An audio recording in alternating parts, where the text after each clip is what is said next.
গাজীপুরে সাবেক মুক্তিযুদ্ধ বিষয়ক মন্ত্রী আ.ক.ম মোজাম্মেল হকের বাড়ি ভাঙচুর ও লুটপাট ঠেকাতে গিয়ে আওয়ামী লীগ, ছাত্রলীগ ও যুবলীগের হামলায় বৈষম্যবিরোধী ছাত্র আন্দোলনের ৩০ নেতাকর্মী আহত হয়েছেন। গতরাত 12:30টার দিকে এই ঘটনা ঘটে।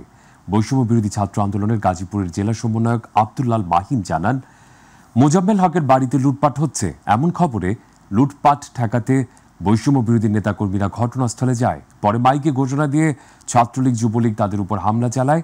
খবর পেয়ে আইনশৃঙ্খলা বাহিনীর সদস্যরা ঘটনাস্থলে পৌঁছে আহতদের উদ্ধার করে হাসপাতালে পাঠায়। আহতদের মধ্যে ১৩ জনের অবস্থা আশঙ্কাজনক। পরে রাত ৩টার দিকে আহতদের হাসপাতালে দেখতে আসেন বৈষম্য বিরোধী ছাত্র আন্দোলনের আহ্বায়ক হাসনাত আব্দুল্লাহ ও কেন্দ্রীয় সমন্বয়ক সার্জিস আলম। ঘটনার প্রতিবাদে গাজীপুর সদর উপজেলার রাজবাড়ী মাঠে আজ বিক্ষোভ সমাবেশ করবে বৈষম্য বিরোধী ছাত্র আন্দোলন।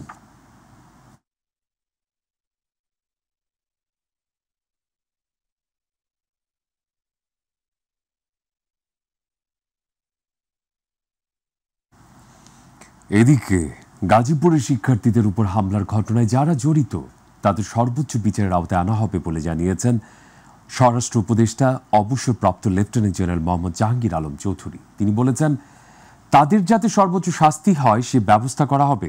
সকালে ঢাকা মেডিকেল কলেজ হাসপাতালে আহতদের দেখতে গিয়ে সাংবাদিকদের এসব কথা বলেন তিনি। তার আগে আহত ছাত্রদের খোঁজ খবর নেন স্বরাষ্ট্র উপদেষ্টা।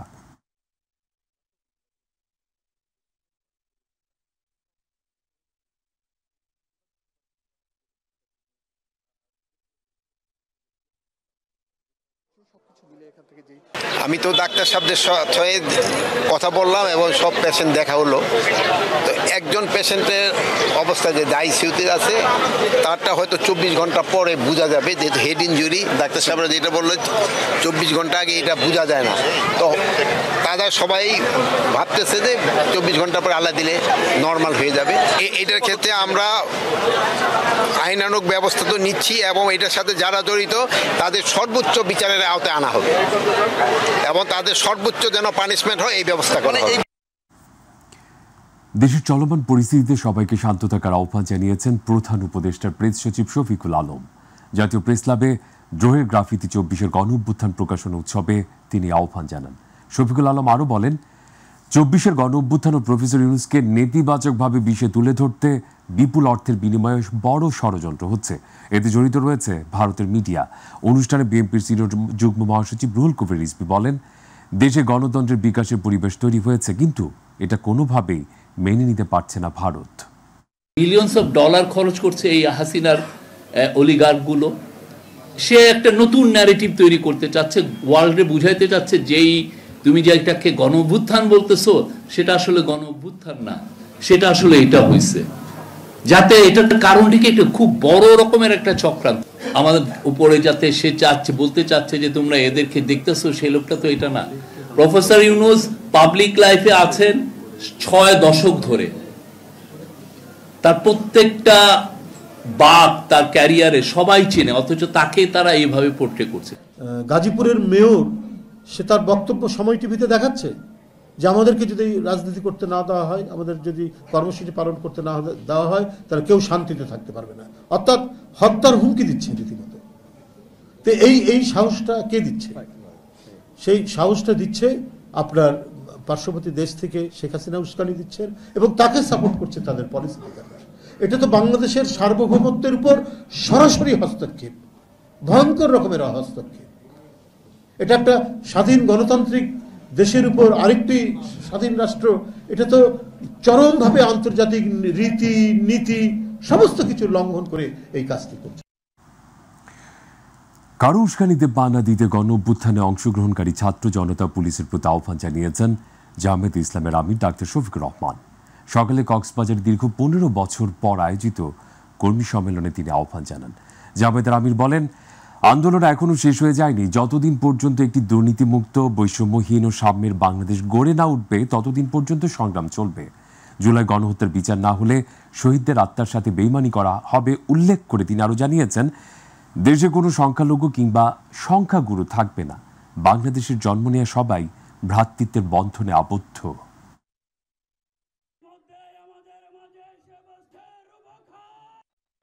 বাংলাদেশে যতক্ষণ দুর্নীতি এবং দুঃশাসন থাকবে আমাদের লড়াই ততক্ষণ চলবে। আমাদের সন্তানেরাও সেই একই স্লোগান দিয়েছে, তারাও বলছে আমাদের যুদ্ধ শেষ হয়নি। তারা এই বিপ্লবের দুই প্রতীকের নাম ধরে স্লোগান দেয়, আবু সাইদ মুগ্ধ, শেষ হয়নি যুদ্ধ। সবাইকে বলবো, সবাইকে দায়িত্বশীল ভূমিকা পালন করতে হবে। কারো কোনো ধরনের উস্কানিতে আমি যে কোনো ক্ষতি সাধন করতে দিব না। এদেশের সমস্ত মানুষ আমাদের কাছে আমানত। এর ভিতরে যদি অপরাধীরা থাকে তাদেরকে আইনের হাতে ধরে দেবে, বিচার তাদের করতে হবে। আমরা দেখতে চাই যারা এই সমাজকে ছিন্ন ভিন্ন করে ফেলেছিল তাদেরকে জেলের জিম্মায় রেখে, কারাগারে রেখেই তাদের বিচার সম্পন্ন করতে হবে। তার হাজার হাজার কোটি অবৈধ সম্পত্তির খবর পত্রপত্রিকায় এসেছে, যে শাপলা চত্বরে নিরীহ আলেম উলামা, হাফিজদেরকে, এতিমদেরকে নির্বিচারে গুলি করে হত্যা করে দম্ভ প্রকাশ করেছিল, সেই বেরোজির এখন দেশের বাইরে থেকে ষড়যন্ত্র করছে। আমরা পুলিশের ভাইদেরকে অনুরোধ করব, ওই ষড়যন্ত্রকারীর ফাঁদে পা দেবেন না। আপনারা আপনাদের রাষ্ট্রীয় দায়িত্ব যথাযথভাবে পালন করুন। ও যেন আপনাদেরকে ঝুঁকিতে ফেলতে না পারে। সতর্ক থাকুন এবং ওর প্রতি ঘৃণা প্রকাশ করুন। 2015 সালে রাজধানী দারুস সালাম ও যাত্রাবাড়ি থানায় বাস পোড়ানোর অভিযোগে বিএনপি চেয়ারপারসন খালেদা জিয়ার বিরুদ্ধে করা 8 মামলার কার্যক্রম বাতিল করে হাইকোর্টের দেয়া রায়ের পূর্ণাঙ্গ অনুলিপি প্রকাশ করা হয়েছে। সম্প্রতি পৃথকভাবে এসব রায়ের পূর্ণাঙ্গ অনুলিপি সুপ্রিম কোর্টের ওয়েবসাইটে প্রকাশ করা হয়েছে। এর আগে গত বছর 30 অক্টোবর বিচারপতি AKM আসাদুজ্জামান ও বিচারপতি সৈয়দ এনায়েত হোসেনের সমন্বয়ে গঠিত হাইকোর্ট বেঞ্চ রুল মঞ্জুর করে রায় দিয়েছিলেন। রায়ে মামলাগুলো বাতিল করা হয়। 2017 সালে পৃথকভাবে মামলার কার্যক্রম বাতিল চেয়ে হাইকোর্টে আবেদন করেন খালেদা জিয়া। তখন হাইকোর্ট রুল জারি করে মামলার কার্যক্রমের উপর স্থগিতাদেশ দেন। সেই রুলের চূড়ান্ত শুনানি শেষে গত বছর অক্টোবরে রুল মঞ্জুর করে রায় দেন হাইকোর্ট। ঢাকা এলিভেটেড এক্সপ্রেসওয়েতে ওভার স্পিডিংয়ের কারণে মামলা দেবে পুলিশ। আগামী 21 ফেব্রুয়ারি থেকে সিদ্ধান্ত কার্যকর করা হবে।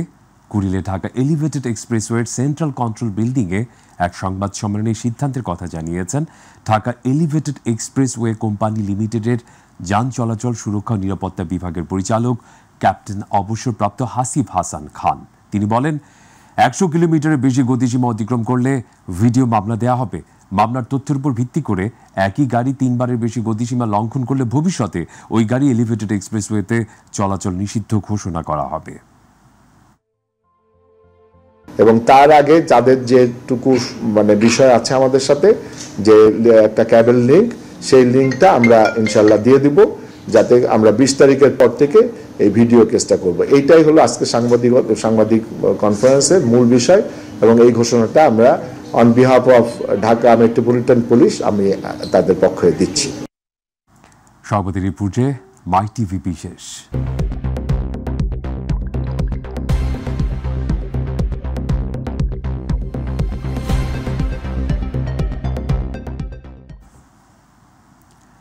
ফেব্রুয়ারিতেই চালু হবে যমুনা রেল সেতু। চলছে শেষ মুহূর্তের প্রস্তুতি। এরই মধ্যে 120 কিলোমিটার বেগে পরীক্ষামূলক ট্রেনগুলো চলাচল করেছে সেতু দিয়ে। সবকিছু ঠিক থাকলে ফেব্রুয়ারি 3 কিংবা শেষ সপ্তাহে সেতুটির উদ্বোধন করা হবে বলে জানালেন রেলপথ মন্ত্রণালয়ের সচিব মোহাম্মদ ফাহিমুল ইসলাম। তিনি জানান, মার্চ মাসে প্রকল্পটি সমাপনী অনুষ্ঠানে যোগ দেবেন জাইকার প্রেসিডেন্ট। মাই টিভি বিশেষের বাকিটুকু জানাচ্ছেন রাকিব হাসান।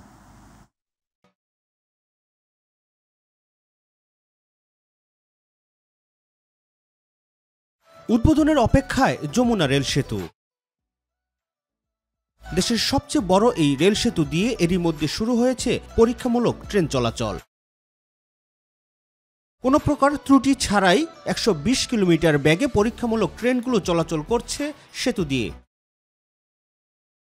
সবকিছু ঠিক থাকলে ফেব্রুয়ারি মাসেই রেল সেতুটির উদ্বোধন করা হবে বলে জানালেন রেলপথ মন্ত্রণালয়ের সচিব ফাহিমুল ইসলাম। আগামী মাসে ফেব্রুয়ারি মাসেই তৃতীয় সপ্তাহ বা শেষ সপ্তাহের দিকে আমরা আশা করছি যে এটি আমরা উদ্বোধন করতে পারবো, কারণ এখানে এটি কমপ্লিট হয়ে গেছে, কিন্তু কিছু ট্রায়াল রান বলে আপনারা জানেন যে এটা পরীক্ষামূলক মানে পরিচালনা করা হচ্ছে, ইঞ্জিন যাচ্ছে এবং স্পিড যে এটা 120 কিলোমিটার স্পিডে পার হয়ে যাবে, সেটি আমাদের অনেক সময় সাশ্রয় হবে আসলে।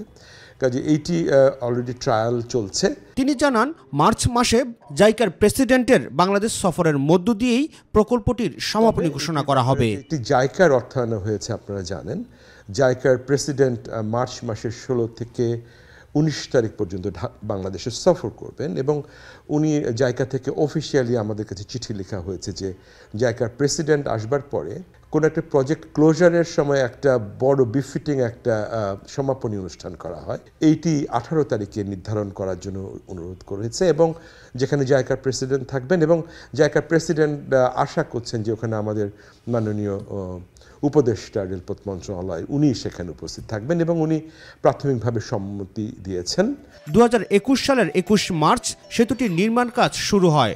যমুনা নদীর উপর নির্মিত 4.8 কিলোমিটার দীর্ঘ এই রেল সেতুটি নির্মাণে ব্যয় হয়েছে 16,781 কোটি টাকা। জাপান ও বাংলাদেশ সরকারের যৌথ অর্থায়নে সেতুটি নির্মাণ করা হয়েছে। রাকিব হাসান, মাই টিভি, ঢাকা। ঢাকা বিশ্ববিদ্যালয়ের ব্যবসায় শিক্ষা ইউনিটের আন্ডার গ্র্যাজুয়েট প্রথম বর্ষ ভর্তি পরীক্ষা অনুষ্ঠিত হয়েছে। বেলা 11টায় এই পরীক্ষা শুরু হয়ে চলে 12:30 পর্যন্ত। এবার একটি আসনের বিপরীতে 39 জন পরীক্ষার্থী অংশ নেন। মোট 41,000 ভর্তিচ্ছু শিক্ষার্থী পরীক্ষায় অংশ নিয়েছে। পরীক্ষা শেষে সন্তুষ্টি প্রকাশ করেন ভর্তিচ্ছুকরা। প্রতিবেদন আবু সাইদ অপুর। ঢাকা বিশ্ববিদ্যালয়ে 2024-25 শিক্ষাবর্ষের স্নাতক সম্মান ব্যবসায় শিক্ষা ইউনিটে ভর্তি পরীক্ষা সকাল বেলা 11টা থেকে চলে 12:30 পর্যন্ত। 1.5 ঘন্টা এই পরীক্ষায় অংশ নেয় ব্যবসায় শিক্ষা ইউনিটে 1050 আসনে ভর্তি হতে 40,973 জন শিক্ষার্থী। প্রতিটি আসনের বিপরীতে 39 জন শিক্ষার্থী পরীক্ষা যুদ্ধে অংশ নিয়েছেন। যেমন আশা করছিলাম কোশ্চেন স্ট্যান্ডার্ড হয়েছে, মোটামুটি আলহামদুলিল্লাহ প্রিপারেশন ভালো হয়েছে এবং পরীক্ষা ভালো হয়েছে। কোশ্চেনটা দেখে লাগছে যে আগের কোশ্চেনের থেকে অনেকটা ইজি আসছে। আমার আত্মবিশ্বাস আছে যে আমি চান্স পাবো। আসলে 4 মাস ধরে অনেক পড়ালেখার পরে পরীক্ষা দেওয়ার সুযোগটা আসলো।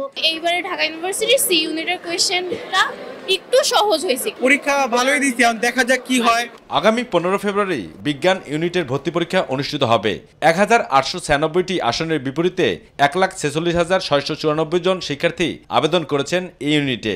প্রতিটি আসনের বিপরীতে এবার লড়বে 77 জন করে শিক্ষার্থী। সে এখানে চান্স পাবে আশা রাখি আর কি, এরকম যথেষ্ট স্টাডি করছে, পাওয়া উচিত। ইনশাআল্লাহ পারবে, যতটুকু চেষ্টা করছে অতটুকু পারার, দেখে কি হয়। যে যেরকম পরীক্ষা দিছে ওই রকম ভিত্তি করে রেজাল্ট আসবে। সন্তানরা আগের থেকে অনেক ভালো পরীক্ষা দিয়ে দিতে আছে এবং ভালো পরীক্ষা রেজাল্ট ভালো করবে। এবার সংকট তো থাকে, আসবে আবার যাবে, সংকটের জন্য তো আর কোনো কিছু থেমে থাকবে না। এর আগে কলা, আইন ও সামাজিক বিজ্ঞান ইউনিটে, চারুকলা unit, institute of business administration IBA ভর্তি পরীক্ষা অনুষ্ঠিত হয়েছে। সব ধরনের প্রযুক্তি নির্ভর ডিভাইস নিষিদ্ধ করা হয়েছে পরীক্ষা কেন্দ্রে। আবু সাইদ অপু, মাই টিভি, ঢাকা। একটি পাকা সেতুর অভাবে দুর্ভোগে রয়েছে সুনামগঞ্জের দোয়ারবাজার উপজেলার 2 ইউনিয়নের কয়েক হাজার মানুষ। ঝুঁকিপূর্ণ বাঁশের সাঁকুই এখানকার মানুষের যাতায়াতের একমাত্র ভরসা। নড়বড়ে বাঁশের সাঁকু দিয়ে প্রতিদিন জীবনের ঝুঁকি নিয়ে চলাচল করছেন স্কুল কলেজের কোমলমূর্তি শিক্ষার্থী সহ নদীর 2 পারের মানুষ। প্রতিনিধি আবু হানিফের রিপোর্ট তুলে ধরছেন ইলিয়াস কমল। বাংলাদেশ ভারত আন্তঃসীমান্ত নদীগুলোর মধ্যে অন্যতম এই খাসিয়ামারা নদী মেঘালয়ের খাসিয়া পাহাড় হতে উৎপত্তি হয়ে বাংলাদেশের ভিতর 14 কিলোমিটার প্রবাহিত হয়ে মিশেছে সুরমা নদীতে। খরস্রোতা এই নদীটিতে পাহাড়ি ঢলে খাসিয়া জনগোষ্ঠীর সঙ্গে অনেক সদস্যদের প্রাণ হারানোর পর খাসিয়ামারা নদী হিসেবে পরিচিতি পায়। খরস্রোতা নদী পারাপারের জন্য বাঁশ ও কাঠ দিয়ে স্থানীয়রা একটি সেতু নির্মাণ করলেও ঝুঁকিপূর্ণ হওয়ায় নিরাপত্তাহীনতায় ভুগছেন পথচারীরা।